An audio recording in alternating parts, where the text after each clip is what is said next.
History is usually told as a collection of remarkable people. I prefer to ask a quieter question. What sort of world made them possible? Imagine a landscape where the horizon is not a border but a beginning. A world where the dust of 1,000 warring tribes settles to reveal a single immense silhouette. Before modern maps were drawn, before the ink of today's nations was dry, there was a dream of a unified land, a vision that required a terrifying intellect to conceive and a lion's heart to execute. We are stepping into an era where the cold science of influence met the warmth of human conscience. This is the story of the first great monolith of the East. This is the Mauryan Empire. To understand this era, one must look past the individual kings and see the hidden machinery that bound a continent together.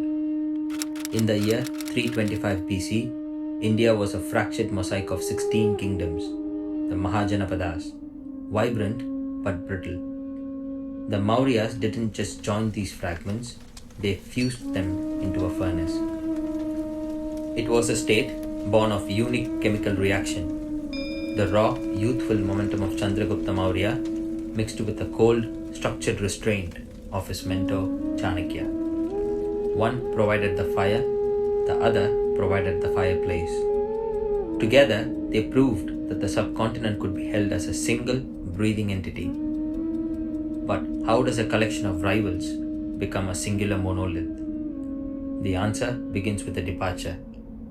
In 326 BC, Alexander the Great's expansion finally broke against the Punjab. When his exhausted troops turned back, they left behind a landscape of power vacuums, a series of orphaned Greek satrapies. This was the condition that made the Mauryas possible. To the east lay the Nanda Empire, a titan with a treasury of 900 million gold coins, yet ruled by a crown that valued wealth over its people's dignity. Chandragupta, a man of mysterious origins and undeniable grit, realized the old world was dying. Under Chanakya's guidance, he built an army, not of aristocrats, but of the dispossessed, practicing a strategy of adaptation. Their first key strategic decision was the pancake strategy. They didn't strike the center. They nibbled at the edges, securing the borders until the Nanda capital, Patliputra, stood alone. By 321 BC, the crown was theirs. But winning a throne is a moment. Keeping a continent is an architectural science. Once the throne was secured, the Mauryas turned their attention to scale. Most empires are held together by the charisma of a leader, but the Mauryas were held together by Arthashastra, the world's first blueprint for a total state.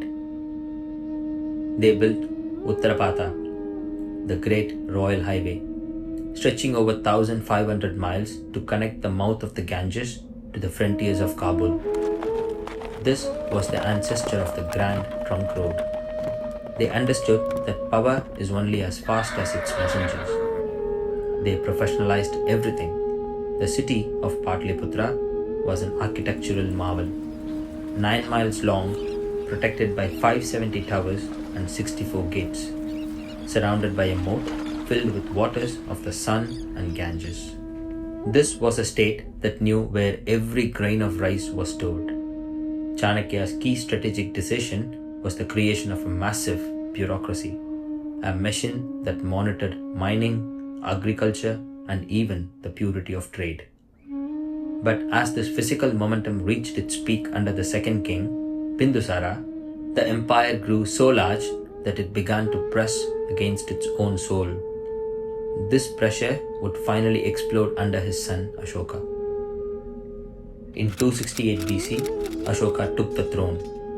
For 8 years, he ruled with a terrifying pressure, seeking to complete the Mauryan map by conquering Kalinga, the last stubborn republic on the coast.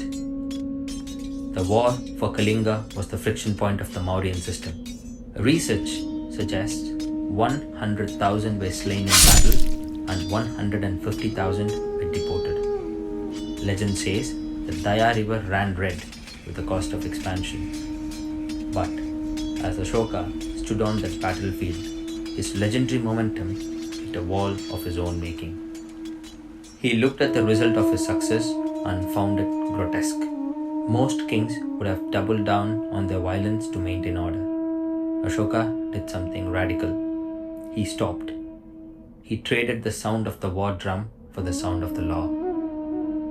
What followed was a total adaptation of the state. Ashoka didn't dismantle the empire's machinery.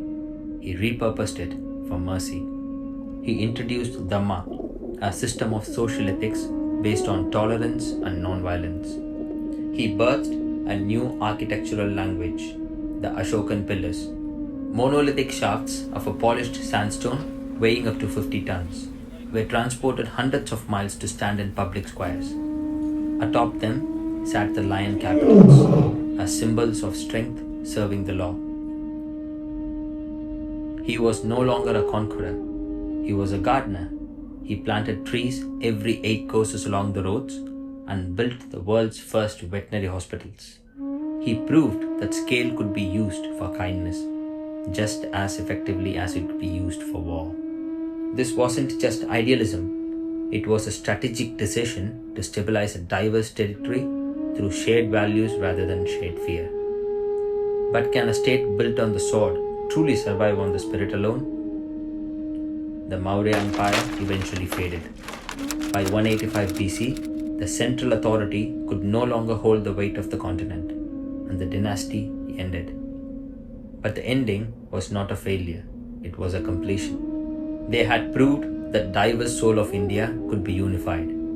From the wooden palisades of the Pataliputra to the stone edicts of Northwest, they left behind a blueprint for every future ruler of the subcontinent. They moved from Chanakya's cold logic to Ashoka's warm mercy, defining the civilizational memory of 1 billion people. The Mauryan Empire was an experiment in the limits of geometry and grace. It remains a testament to what happens when scale is guided by purpose.